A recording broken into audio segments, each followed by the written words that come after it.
আসসালামু আলাইকুম প্রিয় শিক্ষার্থী বন্ধুরা, আবার চলে এলাম তোমাদের অ্যাসাইনমেন্ট নিয়ে। এই ভিডিওটিতে আমরা যে অ্যাসাইনমেন্টটি নিয়ে আলোচনা করব সেটি হলো নবম শ্রেণীর বিজ্ঞান বিষয়ের উপর থার্ড উইকে একটি অ্যাসাইনমেন্ট দেওয়া হয়েছে, সেটি নিয়ে আমরা আলোচনা করব। আমরা কিন্তু ইতিমধ্যে আমাদের ইউটিউব চ্যানেলটিতে তোমাদের ফার্স্ট এবং সেকেন্ড উইকের সকল অ্যাসাইনমেন্ট পোস্ট করে দিয়েছি, সুতরাং তোমরা যারা এখন আমাদের সাথে কানেক্ট হও নাই তারা জলদি আমাদের ইউটিউব চ্যানেলটিতে সাবস্ক্রাইব করে নাও এবং পাশাপাশি বেল আইকনটিতে একটি প্রেস করে রাখবে। তাহলে আসো যে তোমাদের থার্ড উইকে বিজ্ঞান যে অ্যাসাইনমেন্টটি দেওয়া হয়েছে এখানে দেখতে পাচ্ছ, এইটি হলো তোমাদের 2 নাম্বার অ্যাসাইনমেন্ট, কারণ আগে একটি অ্যাসাইনমেন্ট দেওয়া হয়েছিল। এই অ্যাসাইনমেন্টটি আসলে কি? এটি হলো একটি সৃজনশীল কোশ্চেন। তোমরা দেখতে পাচ্ছ এখানে লেখা আছে যে শান্ত ডিসেম্বর মাসের এক সকালে স্কুলে যাচ্ছিল। শীত নিবারণের জন্য সে একই সাথে 2টি শার্ট পরলো, কিন্তু তাতে তার শীত কমলো না। অথচ 3 মাস আগে সে একটি শার্ট পরে স্কুলে যেত। এবং এটি হলো তোমাদের উদ্দীপক, এবং এখানে প্রশ্ন করছে যে স্লিভার কাকে বলে। তারপরে বলা হয়েছে নাইলনকে নন সেলুলোজিক তন্তু বলা হয় কেন, ব্যাখ্যা করো। তারপরে ছোট গ নাম্বার কোশ্চেনে বলা হয়েছে শান্তর কি ধরনের কাপড় পরা উচিত ছিল, ব্যাখ্যা করো। এবং বড় গ নাম্বার কোশ্চেনে বলা হয়েছে উদ্দীপকের আলোকে শান্ত বিভিন্ন ধরনের অনুভূতি হওয়ার কারণ বিশ্লেষণ করো। তাহলে প্রথমে আসো আমরা দেখি যে স্লিভার কাকে বলে। তোমরা এদিকে লক্ষ্য করো যে উত্তরে এখানে তোমরা দেখতে পাচ্ছ স্লিভার হলো কার্টিং ও কম্বিং করে প্রাপ্ত তন্তু পাতলা আস্তরের মতো হয়। কার্টিং এবং কম্বিং করে যে প্রাপ্ত তন্তুটি সেটি পাতলা আস্তরের মতো হয়, এবং এটিকে আমরা স্লিভার বলে থাকি। তোমরা তোমাদের বইটি পড়লে তোমরা দেখবে যে এই যে কার্টিং এবং কম্বিং এই জিনিসটা কি, এটি আসলে যখন একটি তন্তু প্রস্তুত করা হয় তখন সেখান থেকে আমাদের অপ্রয়োজনীয় যে তন্তুগুলো আছে এবং অপরিষ্কার যে ময়লা আবর্জনাগুলো আছে সেগুলোকে পরিষ্কার করে ফেলাই হলো তোমার কার্টিং। এবং অনেক ক্ষেত্রে তোমার তন্তুগুলো অনেক বেশি সূক্ষ্ম করা হয়, সেই ক্ষেত্রে যে কাজটি করা হয় সেটিকে আমরা কম্বিং বলতে পারি। এবং স্লিভার জিনিসটা হলো এই কার্টিং এবং কম্বিং এর পরে তোমরা যে তন্তুটি পাবা সেটি হলো একটি পাতলা আস্তরের মতো, এবং এই পাতলা আস্তরের মতো এই তন্তুটিকে আমরা বলবো মূলত স্লিভার। তাহলে আমাদের প্রথম কোশ্চেনটির আনসার হয়ে গেল। তারপরে 2 নম্বর যে কোশ্চেনটি এখানে করা হয়েছিল সেদিকে আমরা একটু দেখি আবার। খ নম্বর কোশ্চেনে বলা হয়েছিল যে নাইলনকে নন সেলুলোজিক তন্তু কেন বলা হয়, এটি ব্যাখ্যা করতে বলছে। তাহলে তোমরা এই দিকে লক্ষ্য করো যে খ নম্বর কোশ্চেনে নাইলনকে নন সেলুলোজিক তন্তু বলার কারণটা কি। আমরা এখানে লিখছি যে যে সকল কৃত্রিম তন্তুকে এক ধরনের সূক্ষ্ম আঁশযুক্ত পদার্থ যা দিয়ে উদ্ভিদ কোষ তৈরি, যাকে সেলুলোজ বলে, এই পদার্থ থেকে তৈরি না করে অন্য পদার্থের মাধ্যমে রাসায়নিক বিক্রিয়া ঘটিয়ে তৈরি করা হয়, তারাই হলো নন সেলুলোজিক তন্তু। তাহলে নন সেলুলোজিক তন্তু কোনগুলো? যেগুলোকে সেলুলোজ দ্বারা তৈরি করা হয় না, অন্য কোনো পদার্থ দ্বারা রাসায়নিক বিক্রিয়ার মাধ্যমে তৈরি করা হয়। এবং এই নাইলন কিন্তু ঠিক তেমনি কৃত্রিম তন্তু, এগুলোকেও কিন্তু সেলুলোজ থেকে তৈরি করা হয় না। এদের কি করা হয়? এদের একই রকম অন্য পদার্থ থেকে রাসায়নিক বিক্রিয়া ঘটিয়ে তৈরি করা হয়। তাই আমরা নাইলনকে নন সেলুলোজিক তন্তু বলবো। ঠিক আছে, তাহলে আমাদের ক নাম্বার কোশ্চেনটিও শেষ হয়ে গেছে। এখন আমরা দেখি আসো যে ছোট ক নাম্বার কোশ্চেনটিতে আমাদের প্রশ্ন করা হয়েছিল যে শান্তর কি ধরনের কাপড় পরা উচিত ছিল। আমরা কিন্তু এখানে দেখছিলাম যে শান্ত ডিসেম্বর মাসের এক সকালে স্কুলে যাচ্ছিল, সে শীত নিবারণের জন্য সেখানে 2টি শার্ট পরছিল, কিন্তু তার শীত কিন্তু নিবারণ হচ্ছিল না। এই প্রেক্ষিতে আমাদের প্রশ্ন করা হয়েছে যে শান্তর কি ধরনের কাপড় পরা উচিত ছিল। তাহলে আমরা আসো ঘ নাম্বার কোশ্চেনটিতে যাই। এখানে আমরা লিখছি যে আবহাওয়া বিবেচনায় শান্তর যে ধরনের কাপড় পরা উচিত ছিল সেটি আমরা নিম্নে কি করব, ব্যাখ্যা করব। তাহলে তোমরা লক্ষ্য করো এখানে যে ডিসেম্বর মাস শীতকাল, তাই শান্তর পশম এবং উলের কাপড় পরা উচিত ছিল। তোমরা শীতকালে সোয়েটার পরো, সেগুলো কিন্তু উলের কাপড় দ্বারা তৈরি। আমরা এখান থেকে জানবো আসলে কেন উলের কাপড় দ্বারা আমাদের শীত নিবারণ করতে সহজ হয়।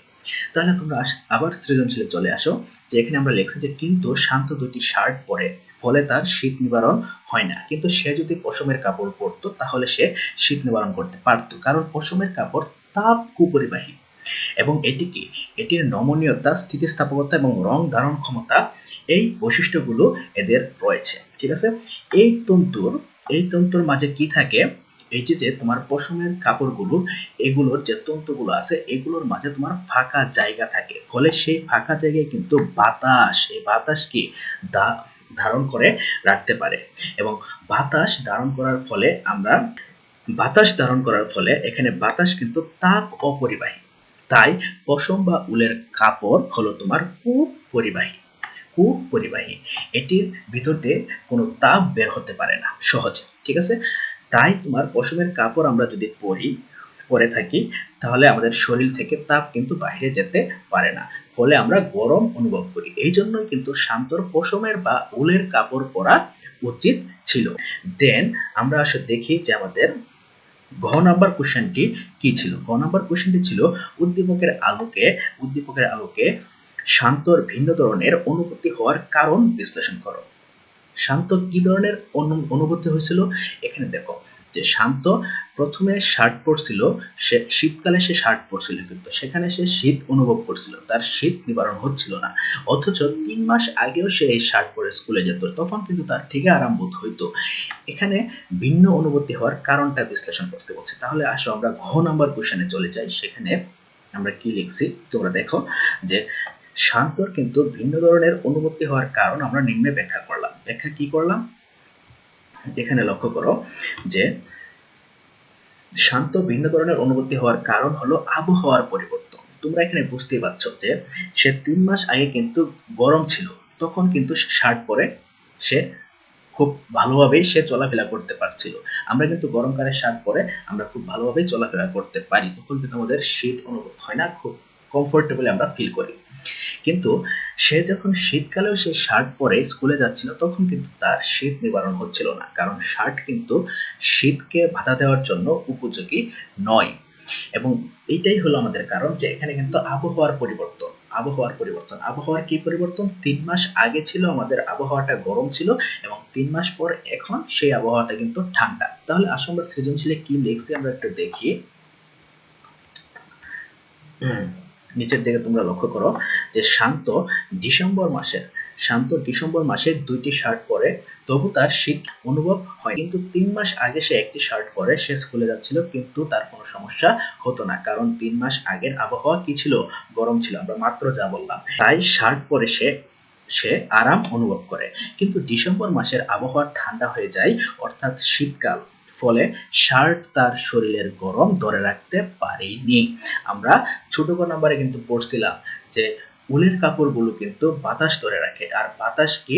তাপ উপরিবাহী, ফলে কিন্তু আমাদের শরীরের তাপটা বাইরে যেতে পারে না। তাই উলের কাপড় পরলে আমরা শীতকালে কিন্তু আমাদের শীত অনুভূত হয় না।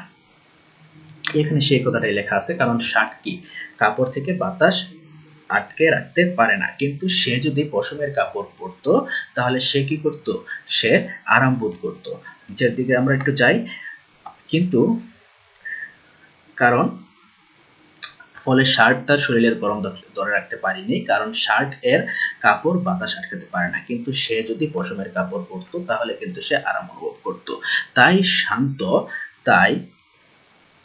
শান্ত যেহেতু দুইটি ভিন্ন ধরনের আবহাওয়ায় একই ধরনের পোশাক পরছে, সে দুইটি ভিন্ন ধরনের আবহাওয়ায়, সে যখন আবহাওয়াটা গরম ছিল তখনও সে শার্ট পরছে, যখন আবহাওয়াটা ঠান্ডা হয়েছে তখনও কিন্তু সে শার্ট পরছে। তাই ভিন্ন ধরনের আবহাওয়ায় সে একই ধরনের পোশাক পরছে, তাই তার ভিন্ন ধরনের অনুভূতি হয়েছে। কারণ তার গরমকালে অবশ্যই সে শার্ট পরতে পারত, কিন্তু শীতকালে অবশ্যই তাকে একটি পশমের তৈরি একটি কাপড় তার পরা উচিত ছিল। তাহলে কিন্তু সে শীতকালেও সে কি?